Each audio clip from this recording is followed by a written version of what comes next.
ওয়েদারটা একটু ভালো আছে, তো আমরা রেডি হয়ে গেছি বাইরে বেরোবো বলে। এই যে ওদিকে আমরা সবাই রেডি হয়ে গেছি, এখন বেরোবো বাইরে। তো চলো বেরোচ্ছি। চলো আমরা সবাই বেরোচ্ছি, কিন্তু এই দেখো এখানে বাচ্চারা মিলে মানে ছোট বেবিকে একদম ছাড়তে চাইছিল না, ভালোবাসছে তো বেসেই যাচ্ছে। তো বাচ্চাকে মানে ছেড়ে যাচ্ছিল, ও তো আমাদের সাথে যাচ্ছিল না, অনেক ছোট তাই জন্য তো আমরাই যাচ্ছিলাম। তো এখানে দেখো আমরা বাসে করে পৌঁছে গেছি এই যে একটা রাজবাড়ি আছে এখানে।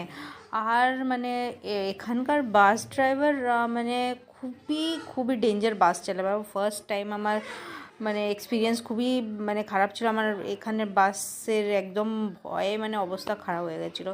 তারপরে ছাড়ো ওই সব কথা। তো এখানে দেখো, এখানে আমরা রাজবাড়িতে ঢুকছি, এন্ট্রি করছি। দেখো কত বড় জায়গা। আর সব থেকে প্রথম বলে দিই, এইটা বলেছে নাকি 20% এইটা জায়গা, আর মানে 80% জায়গা অন্য সাইডে, ওটা তো আরও বড়, খুবই বড়।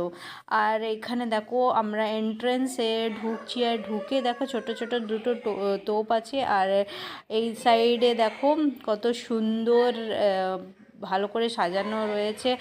আর তারপরের সাইডে দেখো এখানে পালকি রয়েছে।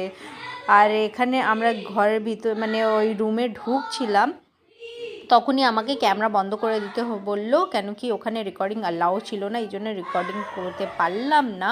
তারপর আর একটা জায়গাতে এই দেখো এখানে সব রাজারা যে অ্যানিমালসগুলোকে শিকার করতো, আর এই যে সব শের আছে যে ওদের শিকার করতো, আর এখানেই রাখা হয়েছে।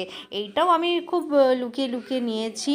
তবে চলো, আর বাইরে দেখো আমার মেয়ে আর ছেলে দুজনে মিলে রক পেপার সিজার খেলছিল। তারপরে ওখান থেকে বেরিয়ে তারপরে আমরা চলে গেলাম একটা মন্দির, রাধাকৃষ্ণর মন্দির ছিল। এই দেখো কি সুন্দর, খুবই সুন্দর মন্দিরটা ছিল, আমার খুবই ভালো লাগলো। কিন্তু কিছু কারণে আমি ভিতরে যেতে পারলাম না, আর বাচ্চারা আর পূজা গেছিলো ভিতরে, দর্শন করে আসলো। আমার খুবই ভালো লাগলো, অ্যাটলিস্ট আমি এসেছি তো।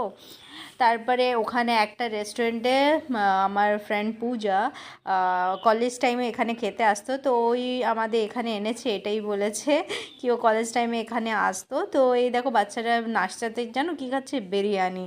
তো অনেক দিন পর এরা খাচ্ছিল।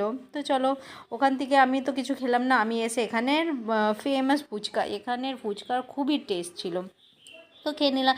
তারপরে এই দেখো এখানে টিকিট এরম হয়। তা বাসে করে আমরা আবার বাড়ি চলে গেলাম। তো টায়ার্ড হয়নি, আমার মেয়েকে মানে অনেক দূর থেকে কোলে করে নিয়ে আসতে হলো, মানে ঘুমিয়ে পড়েছিল। ওকে আমি